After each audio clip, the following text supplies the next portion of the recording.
tell us where you're from and what you do exactly, man. So originally I'm from EMP in Bangeni, also aka in KZN, right? And I'm a music producer, and currently I'm working on becoming a songwriter, because you cannot just limit yourself to one thing. I've been pretty much doing this for about, this year will be my 12th year. Yeah, full-time producer basically. Yeah, man. So, how did you get started, and when did you start taking it seriously? Actually, it's funny how it started. How old was I? I was 14 at that time. And a friend of mine had like this beat production software at his house, and he was kind of like playing around with this stuff on his computer. And I found it on his computer, and I was like, okay, let me see what I can do with it. Okay, it was EJ, you know, but little did we know that I would be addicted to it so much that I would eventually become a producer. So it was 1999, the year that I got started. I was still in high school trying to figure out these things and everything, and I was amazed by it. And I was like, okay, let's see if I can really become good at it. The more I practiced it, the better I got. 3 years later, at about 10th grade, that's when I took it seriously. And I was like, okay, I want to be a music producer straight after high school. And You know that there's a lot of softwares and a lot of different techniques. Have you had any type of formal training? Actually, I would say I'm pretty much self-taught, but after high school, it took me about 3 years to gather myself up and say I need to be kind of really qualified as a music producer. And I went to Pretoria. This is where I studied at. The college is M&D Sound and Music Technologies, where I studied music production and sound engineering. From making jingles to scoring films to producing a normal album to engineering work. It was all intense. And then after that, I was pretty much happy. But then I was like, okay, cool. You know, it's like I'm still doing the same thing that I've been doing. And I'm happy though, because I did it. You know, because I have now the backbone, the proper structure, and the information about how to go about producing an album, song, jingles, and everything like that. What are some of the accomplishments that you're most proud of, production-wise? Would that be with my personal music or just like placements? Either way, whatever for you has meant the most to you. Recently, I worked on my first ever gospel project. Coming from a hip-hop background, I think that's like a big leap. And it's just been released about a month ago, and it's my biggest accomplishment because it's gospel. You know? I'm pretty much normal. To me, it's normal to do to work on a hip-hop project.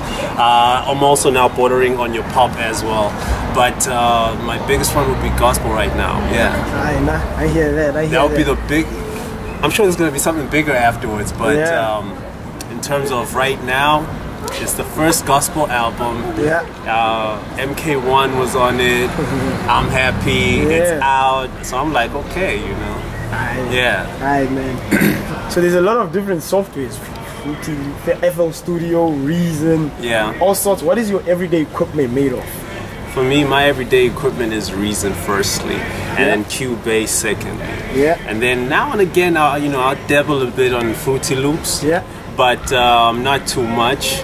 I love my setup. My setup is made to be mobile. I want to be able to work anywhere and everywhere. I hear that. So I have a little 25 key MIDI controller. I got my laptop. I got my Reason. I got my Cubase. I'm good to go. I hear that. Okay, what are your thoughts on hardware versus software?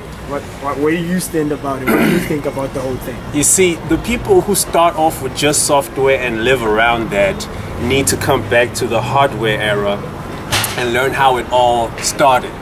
You know, because one cannot work without the other. You need to know your history, you know, and work on towards the future.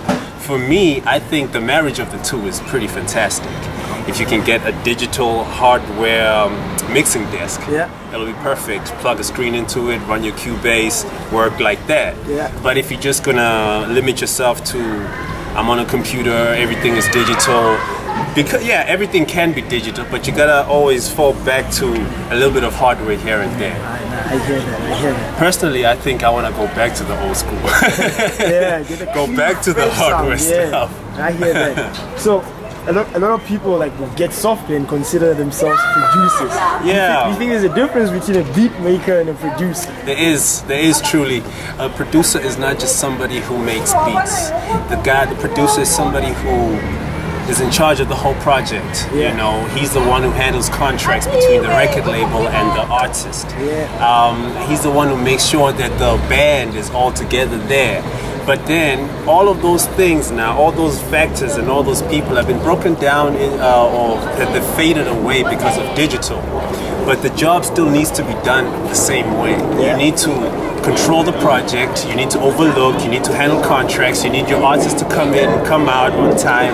Everybody, all artists, please do not be late for your studio sessions. that is a big no-no with producers. That is a big no-no with producers. I hear you, man. Yeah. So in terms of your beat making, where do you sell your beats? Are you using the internet, technology-wise at all, to market your beats and promote them?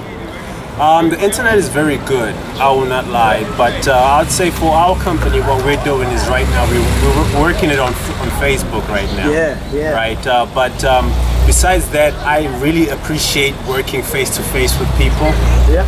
Because as a producer, if I sell you a beat, if I send you a beat rather, and I've never met you, I've never seen you, and you listen to the beat, the perception that you have of it and the perception that I have initially of it will be two different things at the end.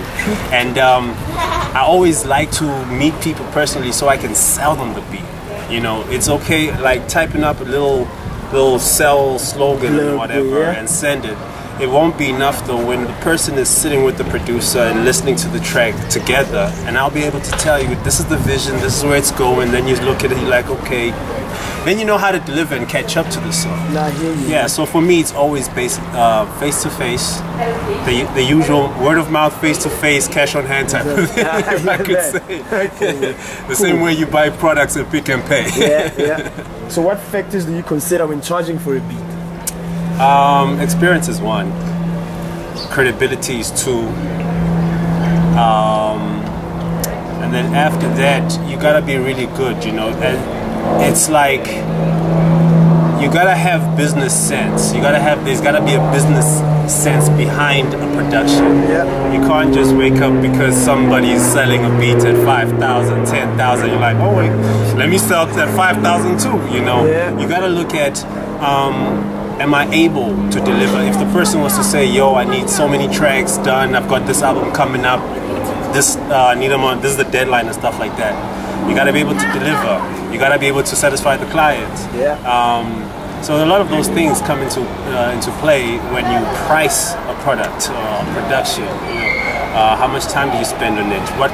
What level of what standard of quality is it on? You know, and are you going commercial? Are you going underground? Is it for international scenes? Is it for local? Who's going to buy it? What is the potential of crowd reaction behind it? You know. Yeah, I hear that, man. Yeah, there's all of those things that come into play. Okay, cool. You know, in terms of drums, everybody seems to have a type of signature. Like you know, you'll be listening to a beat and you can hear now, this is a premier beat. Yeah. Is there anything in particular that you do that you think stands out and makes your drums stand out? My drums, you see, like anybody can make a boom bap, right? But my boom bap is nothing without percussions. I'm heavy on my percussions. You have a boom bap, I have a boom bap, but my boom bap will be different because of the percussions. Yeah. So you cannot touch me with the percussions. I will not lie. That is what makes actually makes me happy when I listen to just the drums alone on the production, and I listen to the percussions, and if I'm happy there, and I'm happy with everything. Cool, man. Yeah.